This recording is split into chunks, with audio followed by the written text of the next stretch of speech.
Making individual book covers is a really good way of making a very personal gift to someone, or just for making yourself a little treat.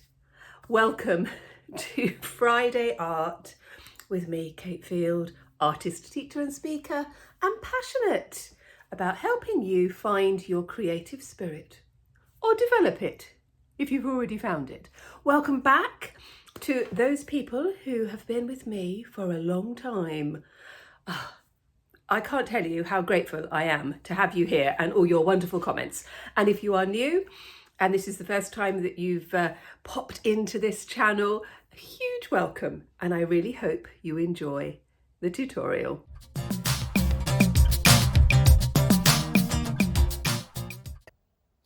Now, those of you who have been watching my tutorials for some time will know that I absolutely love working in sketchbooks and art journals, and I like making my own books. And for some of my books, I like to put covers on. Now, this is a notebook.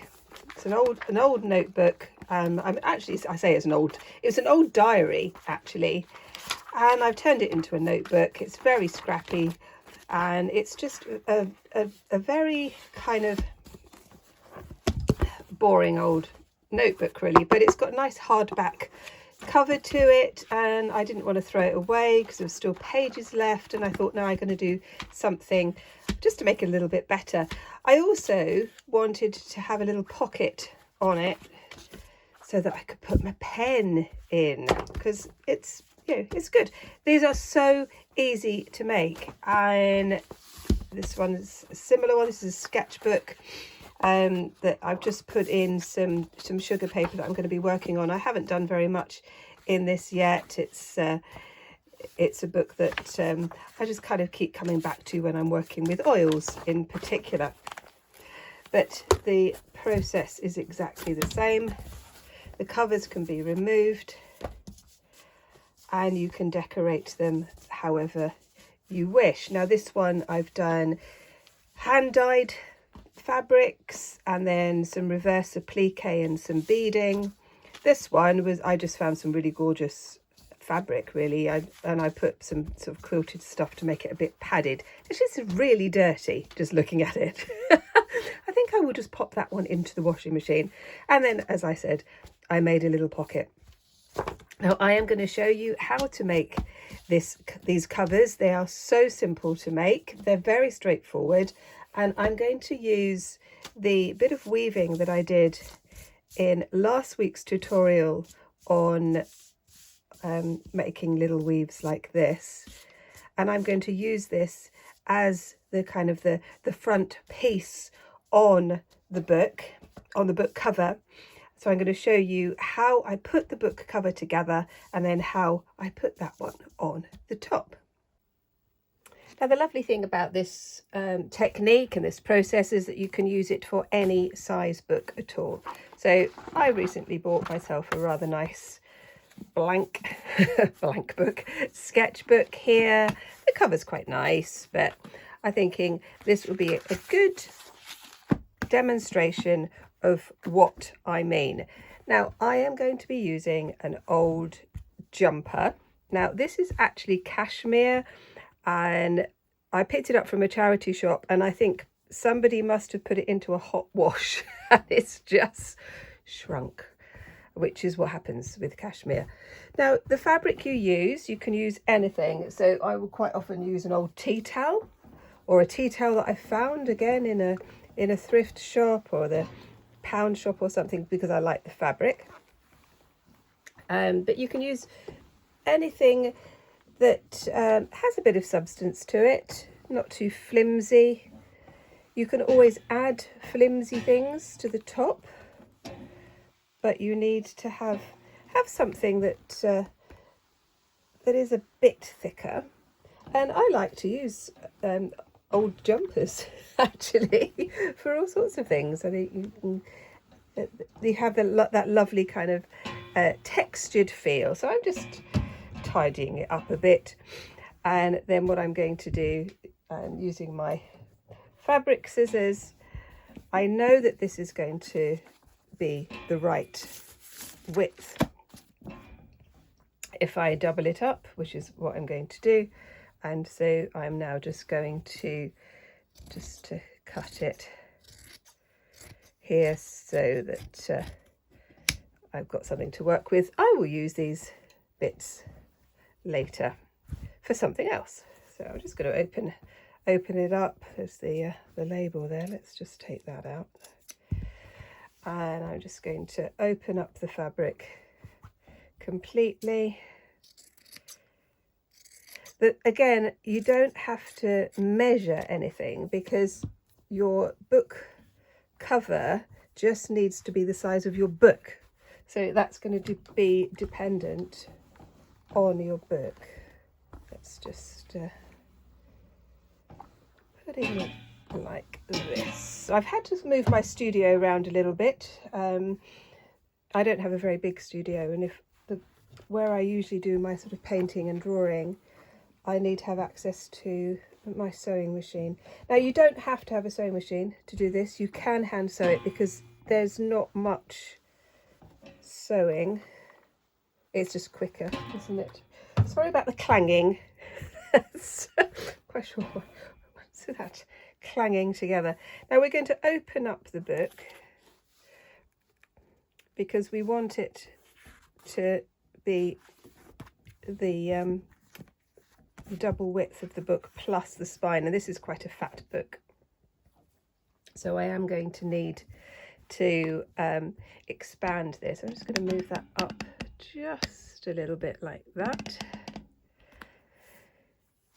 and we're going to, let's just put that there, fold over the ends. Now if you want to, you can fold them over quite a lot, and then that creates another little pocket. But you're going to fold, you need to fold it over at least an inch, 2.5 centimetres. I like to do more like 5 centimetres, and that's what I'm going to do for this one. I'm just going to fold that like that, fold it over, and then I know that I'm going to need to fold that bit and trim it to there. So you work out how much you need. I know that I'm going to need to just cut that bit there. Again, all of the leftover bits I will use. Let's just fold that there, put that over the top, fold it together, and then I know that it's all going to work. Now I've got that seam of my jumper, and I'm just going to line that up to the edge of the book. You don't have to do that. It's just because that's what I needed to do with this piece of fabric. Okay, let's just move that out of the way, because what you're going to need to do now, I'm just going to iron it a little bit more, like that, is you're going to need to work out which is the front and which is the back, sort of the right side and the wrong side of the fabric. This is my right side of my fabric. I'm just going to give that a bit of a press,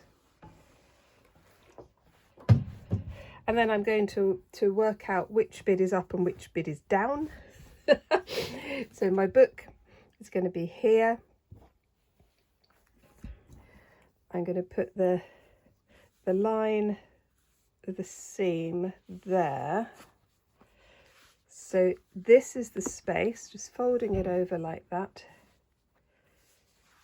This is the area where I'm going to put my weaving, because that's going to be the front of the book. And we're going to do that before we piece things together, because it's just so much easier. Now I've marked out with pins where the front of my book is, and I know that this is about the right size. And now I'm just going to decide whether I'm going to keep some dangly bits, or whether I'm going to trim those up, or whether I'm going to use those as part of the pattern. And this again is where your kind of creativity comes in. You do what you think is going to be good. Now I'm just going to pin this, just get my little pin cushion here. And I'm just going to pin the weaving just to the old jumper fabric. I'm just sort of looking to see what I like, what's going to work before I start to put this piece on top. So when we put one piece of fabric on top of another, it's called applique. And again, it's a lovely way to just sort of explore different textures, different patterns, different ideas. Now I'm going to take away my marking pins now. Now you could hand stitch this. You could use embroidery stitches and things like that to put those on, but I'm actually going to use my sewing machine. So I'm just going to move everything round so that you can see what I'm doing. Now I'm using my lovely old Janome sewing machine that I've had for more than 20 years. I've put a long zigzag stitch, and I'm just going to hold this down, just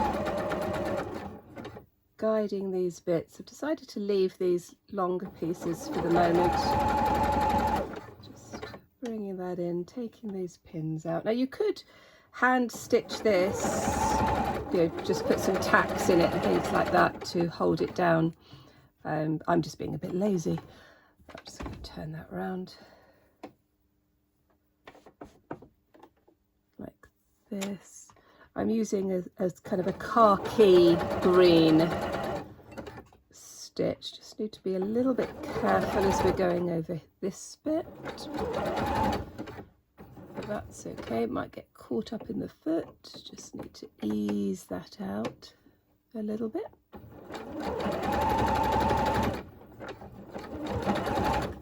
Just going to turn that round again. Now I've come up to the bead. I'm not going to go over the bead because that will not be good for the machine. So I'm just going to come up very close to it, and then I'm just going to lift this up, bring it round, pop it back down there, take that pin out and go back over.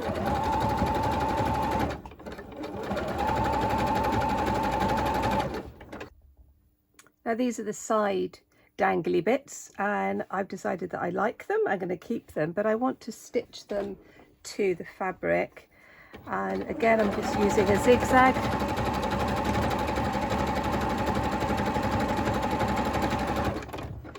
Just a zigzag stitch. And when we put the thread over the top, like I've done there, you can see that it's called couching. So we're just putting that in, and I'm going to just sort of play with this a little bit. I'll just do a few and then we'll come back to it. I'm just interrupting my own tutorial to tell you about my YouTube membership, Open Studio. The link is in the description. As a member, you get a whole load of stuff you might want to check out. And those of you who have already joined, thank you, and I really hope that you're enjoying the content. Right, back to the work.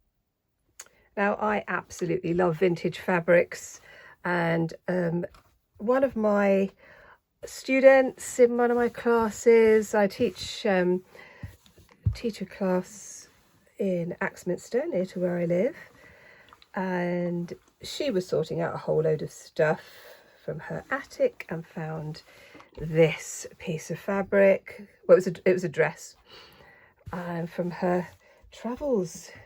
She's a very widely travelled lady and is now having a bit of a sort out. So she said, would I like this?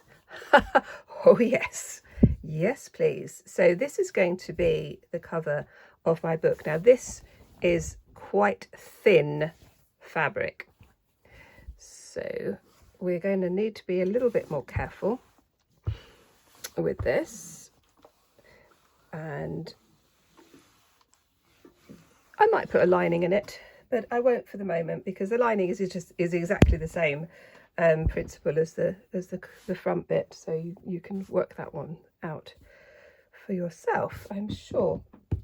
And now I'm just going to decide what book I'm going to use. So I'm just going to take off this one and I'm going to use this book. Let's take out some of these, I think. All my little notes. So the same thing we're going to do is to line up just to see how much fabric we're going to need. I'm going to leave this hem here because we are going to need to hem this.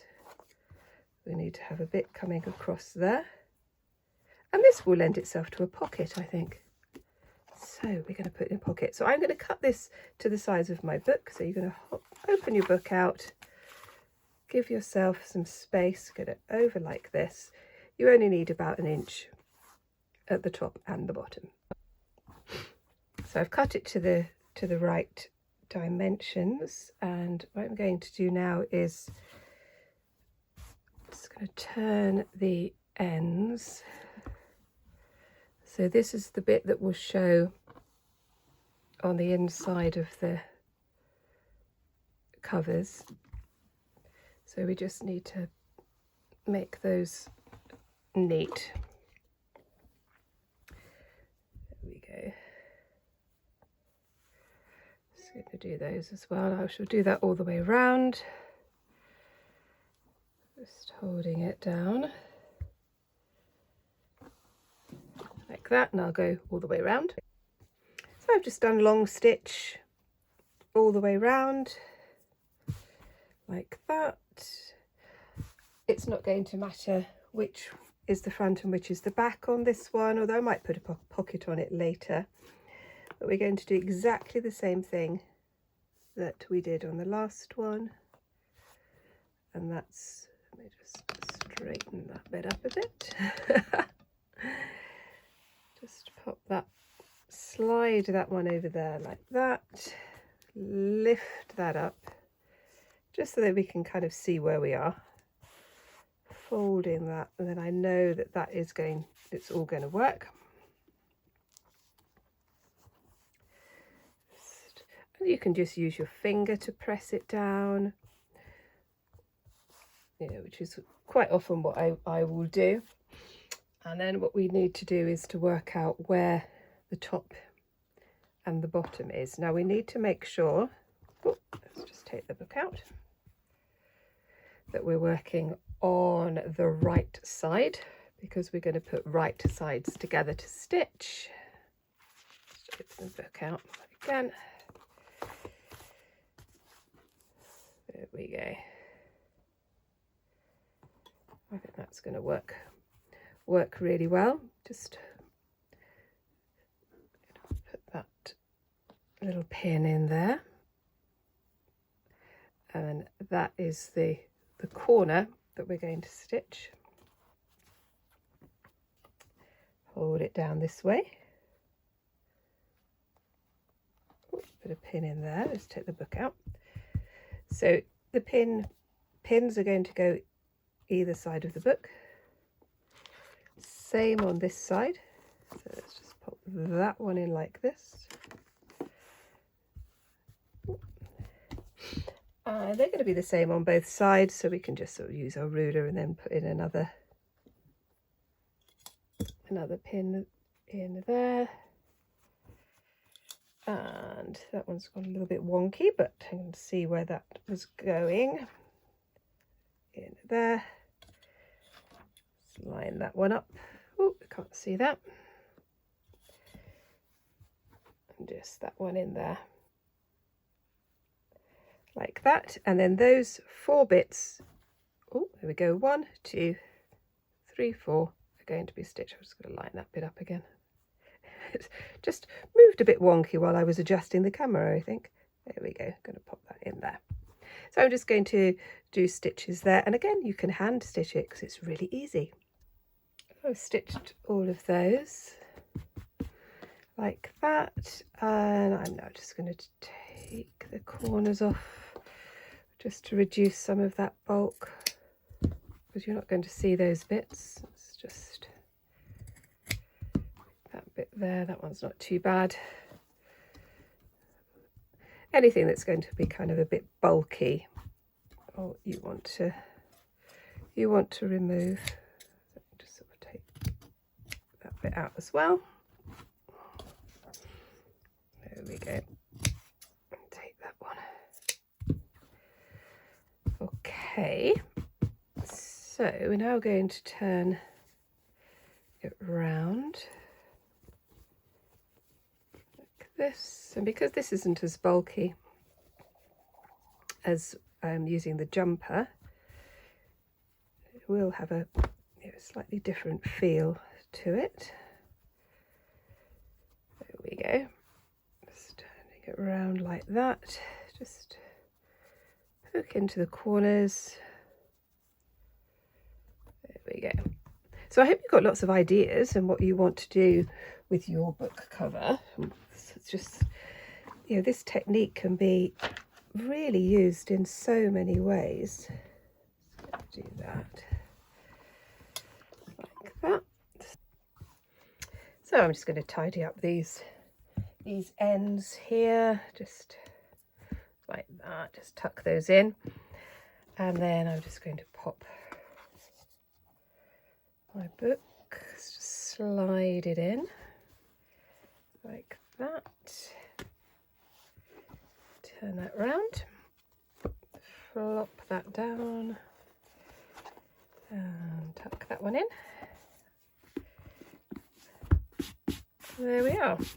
So this is a very simple one. Let me just lift that up just a little bit more. You can see we've got the cover in there. We can slip things in there if we want to. And next time I'm going to show you how to do the pocket and to do some other applique. So here are my little finished ones. My little cozy. It's very, very cozy, this one. This is a bit baggy, so I might just tighten that bit up a little bit, but I really like that cover. And then this one is just waiting for that pocket that I'll do next time. So I'll show you how to do some reverse applique. Just found this one here. It looks great. It's very easy to do. And so I hope you join me next time. Well, that was fun, and I really hope you enjoyed it and you've got lots of ideas of things that you want to do, creating lovely book covers for yourself or for family and friends, and just making something just that little bit special and a little bit more personal. And if you'd like to see some more, you can look at this one and this one. And don't forget to like and subscribe and all of that stuff.